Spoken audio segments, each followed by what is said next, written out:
interest in video games has been around as long as video games themselves. Oh, you're telling me those two aren't into each other?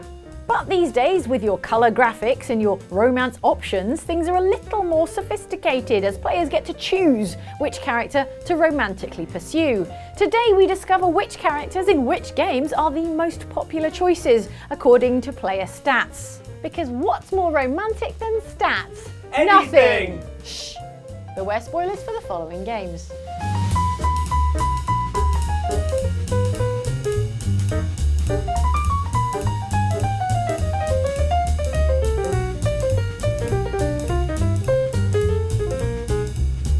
If this all ends tomorrow, what happens to us? I don't know. Marriage, old age, and a lot of little blue children. The Mass Effect trilogy is a game series that tasks you, Commander Shepard, with the daunting, seemingly impossible challenge of finding the perfect space girlfriend or boyfriend. Also, the galaxy's ending or something. To say that you're spoilt for choice when it comes to romantic options in the Mass Effect series is an understatement. You'll be picking not just from a selection of bog-standard lads and ladies, but also from guys like this humanoid praying mantis whose alien junk probably needs an instruction manual. Just as long as there isn't a bit left over when you're finished. Let's cut to the chase. I need you for a mission. Indeed. Making the right call for who to pair off with can be tough, particularly if you're playing as a sort of Shatner-esque space Lothario and catching feelings for everyone on board your ship, the Normandy. Why do I have to make a choice? Maybe the three of us could, In your dreams, Commander. It's almost reassuring that even when you're humanity's last hope of saving all life in the galaxy, that still doesn't work. I love it when women fight over me. Statistically though, according to a survey published in the Guinness World Records Gamers Edition back in 2016, the partner you're most likely to have chosen to romance in the original Mass Effect trilogy is Dr. Liara T'Soni, a member of a blue-tinged, monogendered alien race that just so happens to look a lot like a conventionally attractive human woman. Will you join with me, Shepard? Let our bodies and minds unite. Just tell me what to do. In a galaxy this huge, that is quite the stroke of luck. Liara has a couple of advantages over her fellow castmates. For a start, she's been in the trilogy since the very first game, appearing in all three of those games, and a lot of people will have stuck with their original relationship throughout. We've been through a lot, haven't we? But it's been a good ride. The second advantage is that Liara is the only one of the three romance options from the original Mass Effect that is interested in both male and female shepherds. And when the other option for female shepherds in that game is earnest but rubbish Kaidan Alenko, the choice is clear. Beautiful, but not stuck up about it. Like you, I guess. Ma'am. It's hardly surprising then that Liara is the clear favourite in this Guinness World Records poll, with just under a third of respondents picking her as their series romance partner. Better start hitting that instruction manual. It seems to be the perfect night to spend a little time together. Just you and I. Assuming you haven't changed your mind, of course. At the time of recording, Baldur's Gate 3 has been completed by over 1.3 million people. That's approximately the population of Estonia or the number of followers that Will Wheaton has on Instagram. And hey, if you're all three, hit us up in the comments. I'll be waiting. Those Baldur's Gate 3 player stats come straight from developer Larian itself, who shared some intriguing insights on the BG3 player base over on Twitter, such as how 1.24 million players have been transformed into a sentient wheel of cheese. Behold my fury! Unbelievable. For the purposes of this video, however, the key point is how the most popular romantic option in this whole romance-forward game is sassy goth, half-elf cleric Shadowheart. Dominant, self-centered, savoring another's loss. I like it. To victory. According to Larian's numbers, a sizable 51.3% of players reached the final act of Shadowheart's romance arc, making God's favourite princess the player base's favourite D&D girlfriend. This will do. take off your clothes? In addition to Shadowheart's immediate appeal as a slinky worshipper of Shah poured into plungingly low-cut camp clothes, it doesn't hurt that she was also made the easiest party member to recruit and the hardest to miss because she's carrying the mystical D20 that propels the entire plot through to the end of the game.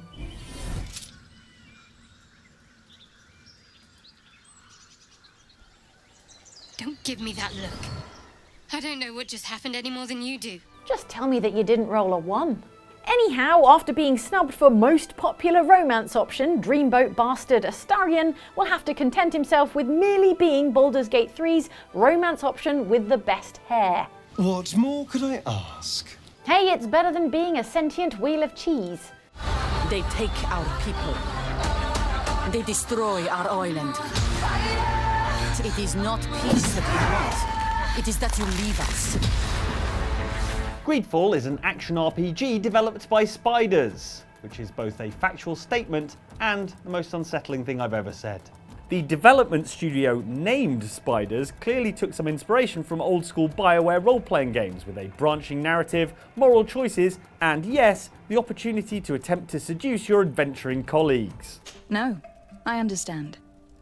And I hope that this singular appearance makes me more attractive to you. All I'll say is it's a good job HR manager isn't one of the traditional roles in an adventuring party. Greedfall has 4 characters who are single and ready to mingle in this piratical fantasy world.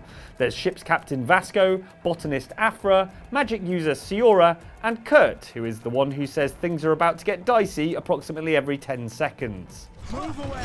Things are about to get dicey! Move away! Things are about to get dicey! Move away! Things are about to get dicey! If you think that's bad, wait till you hear him when he's chopping vegetables.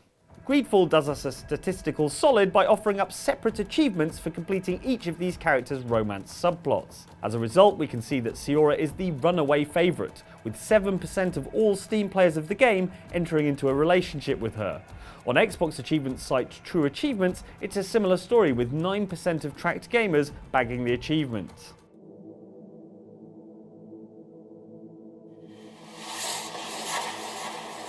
There's a couple of reasons why Siora might be the preferred choice of romantic liaison in Greedfall. For a start, she's happy to shack up with either a male or a female Desade, meaning a relationship with her is available to all players in all playthroughs. Secondly, Siora arrives much earlier in the story than the other romanceable female character Afra, meaning you'll have had more time to develop an affection for her. Who is this amazing person in your company? That's not to say there aren't obstacles in the way of romancing Siora. The biggest one is that she can leave your party entirely if you accept a bribe from the missionaries who are hanging out in her village. There are no words that could repair what you have broken. It seems plenty of players manage to avoid this obvious pitfall though, given that Siora is the clear frontrunner when it comes to Greedfall's 4 paramours. I'll give you one guess as to who is the least popular romance option. Move away! Things are about to get dicey! Definitely not something you want to hear in the bedroom, under any circumstances. Let us end this.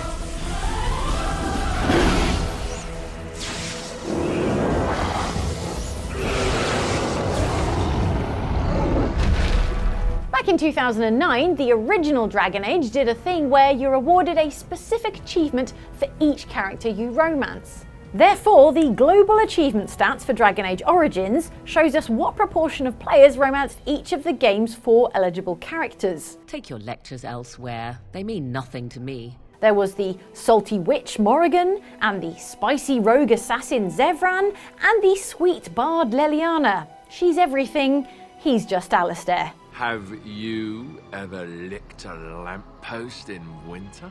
A dork, or a dorkable, depending on where you're coming from. Now, according to the stats from TrueAchievements.com, the most popular of the Dragon Age Origins crew was Morrigan, with 36% of tracked global Xbox players having unlocked the achievement for experiencing the, quote, thrill of romance with the Witch of the Wilds herself. I see the stories they tell of Grey Warden endurance are not exaggerated.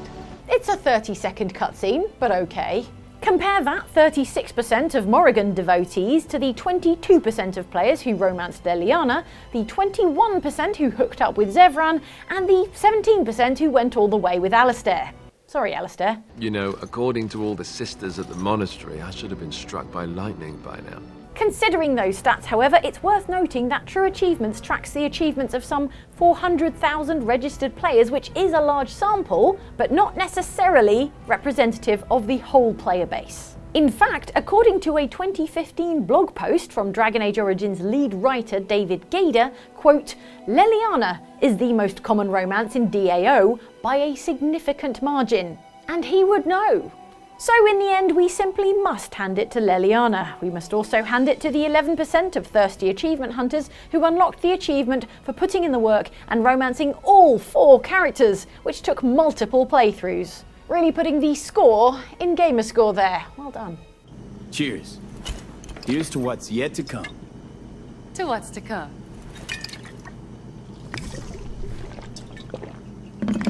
Sometimes, if you want to find out who the most romanced character in a game is, you have to pore over surveys and achievement statistics. Other times, the developer just straight up tells you. In the case of Cyberpunk 2077, a tweet direct from the developers is how we know that a very precise 67.53% of players chose to romance Panam Palmer on their playthrough of CD Projekt Red's sci-fi RPG. I'm just not like that. So what are you like? More like this. For those unacquainted with Panam, she's a motorcycle-riding nomad mercenary who lives out in the Badlands surrounding Night City and looks like a Mad Max character but with better personal hygiene. Ma'am, I'm sure you'd be cozier with your shoes off. After a full day in them, I'd fear a health code violation. Nonsense. After a day as full as today, you deserve to kick back. It's not an enormous surprise that Panam ranks highest. After all, there are relatively few serious romance options in Cyberpunk 2077. If you have a male body type, there are a few minor characters that main character V can have a fling with, but your options are mainly Panam or Kerry Eurodyne with his tiny robe.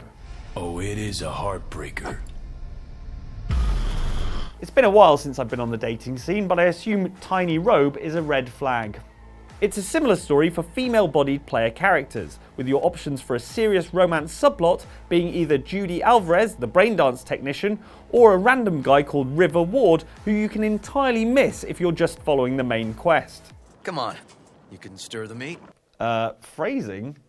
Frankly though, in spite of the odds being heavily stacked in Panam's favour when it comes to which romantic partner players will pick, it's still a miracle anything happens at all, given V's complete lack of game when he's flirting with her. Just what did you have in mind?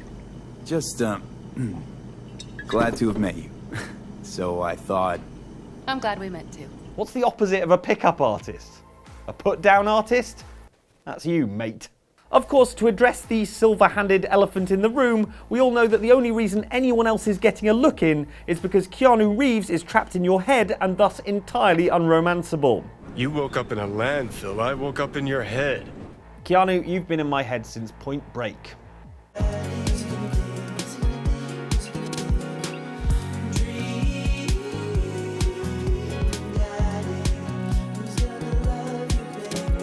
Romance is the name of the game in visual novel date-em-up Dream Daddy, a dad dating simulator, in which you play a single gay dad trying to be a good father and get back out there, where there is the quiet neighbourhood to which you've just moved and which is, happily, wall-to-wall with eligible dads.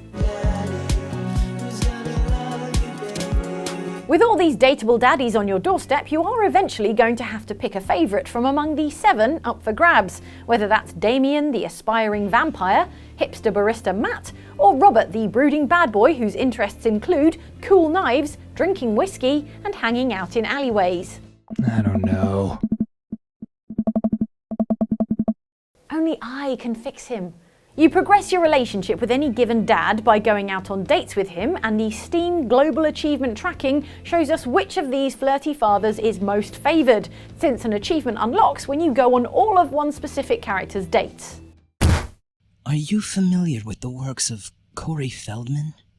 He simply slayed in The Lost Boys. This dating data tells us that troubled hottie Robert is the most dated of all the daddies, since 35.3% of players have fallen for his charms, been out on all of his dates, and unlocked the linked achievement that is named Knife Dad on account of all the romantic whittling you did together. I may be bad, but you made me glad. See? Fixed him.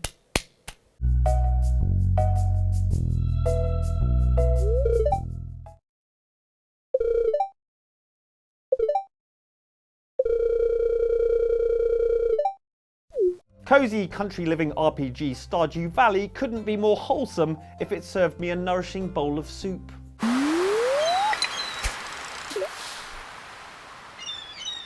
Peak wholesome vibes.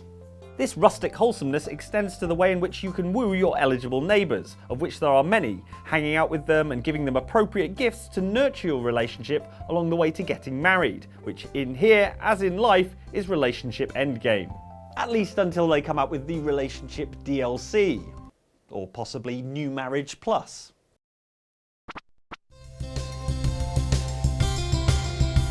From among Stardew Valley's many candidates for marriage, a Reddit survey of over 10,000 Stardew-loving respondents found that the most beloved bachelorette is Leah, the sweet and sensitive artist who lives on the edge of Pelican Town. Hey, I get it, not least because as your relationship deepens with Leah, she will present you with a sculpture that only a lowbrow art hater would think looks like cat poop. The most popular bachelor in the valley, meanwhile, is Sebastian, the rebellious loner with anime hair who's living rent-free in players' heads and also in his parents' basement.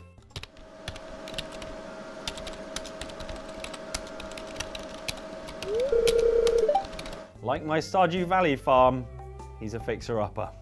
Also according to the survey, Leah is overall much more popular than Sebastian, so apparently plenty of players really dig that weird sculpture thing she gave you, or maybe just the fact that she lives in her own home, where there will be plenty of space to keep that weird sculpture. It's the perfect marriage. Does it have to be at the end of the bed, though? Romance, statistics, we bring you it all here on Outside Xbox. And you know what else we bring you? A video like this one every single week, along with streams and other videos and all kinds of things, and you should subscribe and find out what those other things are. And watch this video from Outside Xbox, or this video from Outside Extra, our sister channel, also on YouTube. And if you'd like to support us in what we do, go to patreon.com/oxclub, where you can join our official fan Discord. See you on there.